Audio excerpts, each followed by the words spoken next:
And things are moving quickly for Vice President Harris. In just the past day, her campaign has raised twice as much as her entire 2020 campaign. So the overall total raised in the past 24 hours, you see right here, by both the Democratic Party and the VP's campaign, more than $250 million in online donations and major donor commitments. When it comes to just the Harris campaign alone, more than $81 million was raised in its first 24 hours. That's actually more than double the $39.6 million she raised during the entirety of her 2020 presidential campaign. Campaign says more than 888,000 grassroots donors have poured in money in the past 24 hours. And that includes a collective of Black women rallying behind the vice president. Tens of thousands of women of color helped show their support by creating a massive donor surge for the VP's campaign. They raised more than $1 million on just one Zoom call last night.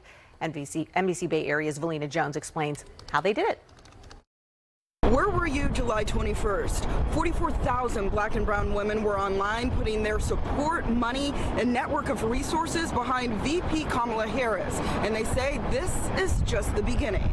In future times, I know where I was on July 21st, 2024. In just 3 hours, 44,000 women, including Black women in politics, entertainment, and business, raised over $1.5 million in support of Vice President Kamala Harris. Those numbers including women in the Bay Area. That was something like I've never seen. The energy was so electrifying. Stefisha Ikoy-Walton is on Oakland's Budget Advisory Commission, and her wife Vivica is a community organizer.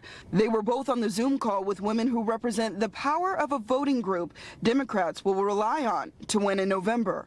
The conversations were one that said you have to do what you have been called to do, which is to stand up and use your voice. When women mobilize, specifically Black women, that we can bring numbers by the thousands. And I think that it's something for the other party to be scared about. Political advocacy group Win with Black Women spearheaded the call. Their campaign started 4 years ago to hold President Biden accountable to keep his word in selecting a Black woman as his vice president.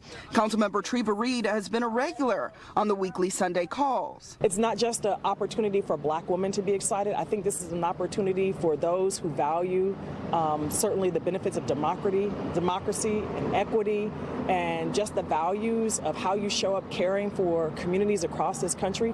The calls for support also address challenges VP Harris will have to overcome. I am very aware of the work it's going to take for us and for her, because she's going to have to answer some questions on even our side about some things that we are like, hey, we may not agree with that, but we still stand behind you. It's not only about supporting the Oakland-born vice president, but also an effort to re-energize voters. With everyone's support, chipping in, helping out however they can, she will win. And it isn't just on her to do this. It isn't just on women, women of color, and Black women to save this nation. We all have a stake in a strong and healthy and thriving democracy. A call supporters hope will make an impact at the polls. That we have hope. And I think that one thing that you can never take away from people is hope. In Oakland, Velena Jones, NBC Bay Area News.